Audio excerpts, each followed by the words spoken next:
ओम नमः शिवाय। जय श्री महाकाल। तो मेरे देवों के देव महादेव आपकी सारी कामना पूर्ण करे और जीवन में आ रही हर प्रकार की आपकी समस्या खत्म करे, ऐसे हम प्रार्थना करते हैं।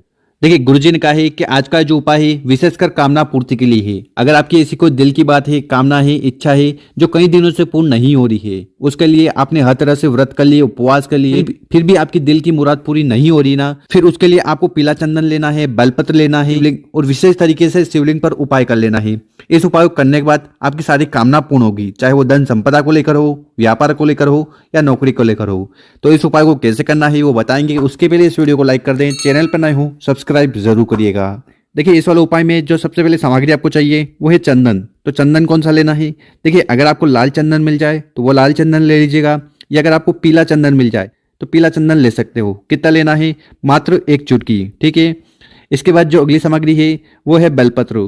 तो आपको इस प्रकार से एक बेलपत्र लेनी है, और जो बेलपत्र लो ना वो कहीं से खंडित नहीं होनी चाहिए, इस बात का आपको विशेष ध्यान देना है।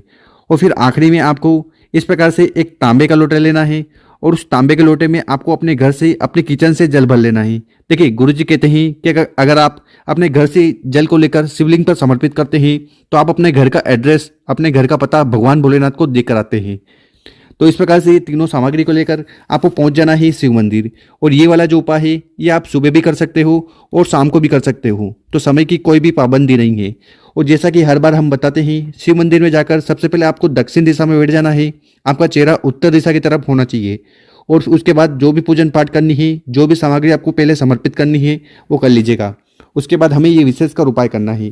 देखिए, कामना पूर्ति के लिए, इच्छा पूर्ति के लिए ये उपाय बहुत ही ज़्यादा विशेष खास होने वाला है। तो इस उपाय को कैसे करना है वो ध्यान से सुनना, समझने की कोशिश करना।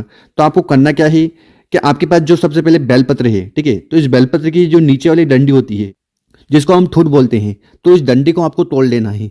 तोड़ लिया, इसके बाद आपके पास जैसा भी चंदन है, चाहे वो लाल चंदन हो या पीला चंदन हो, उसमें आपको थोड़ा पानी डाल देना है, उसको अच्छी तरह से घोल लेना है। तो यहाँ पर आपको चंदन का लेपन तैयार कर लेना। चंदन का लेपन तैयार हो गया तो उसके बाद आपके पास ये जो डंडी है जो आपने तोड़ी है, इस डंडी में आपको चंदन लगाना है, ठीक है। और उसके बाद बेलपत्र की पत्ती पर आपको इस प्रकार से बिंदी लगानी है, ठीक है। कितनी बिंदी लगानी है? तो यहाँ पर आपको गिनकर 108 बिंदी लगानी है। तो चंदन की आपको 108 बिंदी तीनों बेलपत्र की पत्तियों पर लगानी है। अब यहाँ पर आपका सवाल हो सकता है, क्या एक एक पत्ती पर 108 बिंदी लगानी है? नहीं, आपको तीनों पत्तियों पर मिलाकर 108 बिंदी लगानी है। और प्रत्येक बिंदी लगाते समय आपको ओम नमः शिवाय का जाप कर लेना है। तो इस तरह से आपको पूरे बेलपत्र पर 108 बिंदी गिन कर लगा देनी है, ठीक है। इस तरह से बिंदी लगाने के बाद इस बेलपत्र को अच्छी तरह सजा दिया।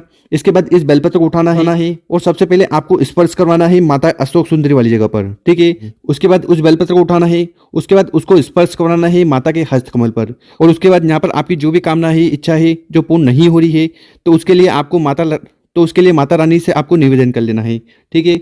और आखिरी में उस बेलपत्र को उठाना है और उसको आपको शिवलिंग के ऊपर समर्पित कर देना है। ओम नमः शिवाय, श्री शिवा नमस्तुभ्यम का स्मरण करते हुए इस बेलपत्र की डंडी जलाधारी की तरफ होगी, बड़ी पत्ती आपकी तरफ होगी, और जिस साइड आपने 108 बिंदी लगाई है वो शिवलिंग से स्पर्श होना चाहिए। तो यहाँ पर आपको उल्टा बेलपत्र शिवलिंग के ऊपर समर्पित कर देना है। बस इतना सा उपाय करना है। इसके बाद आपके पास जो एक जल का लोटा है ना, उसको उठाना है और उसको भी आपको शिवलिंग के ऊपर समर्पित कर देना है। ओम नमः शिवाय, श्री शिवा नमस्तुभ्यम का स्मरण करते हुए। और ये उपाय करने के बाद आपको शिवलिंग के पास बैठ जाना है, अपना नाम और गोत्र का उच्चारण करते हुए आपकी जो भी कामना है, इच्छा है जो कई दिनों से पूर्ण नहीं हो रही है और उसके लिए आपने हर तरह से उपवास व्रत कर लिए ना, तो उसकी पूर्ति के लिए आपको निवेदन कर लेना है। आपकी जो भी मन की कामना है, चाहे वो व्यापार को लेकर हो, नौकरी को लेकर हो, बिजनेस को लेकर हो, शादी को लेकर हो, या आपके बच्चों की पढ़ाई को लेकर हो, हर प्रकार की कामना पूर्ण हो जाए उसके लिए आपको विशेषकर निवेदन कर लेना है।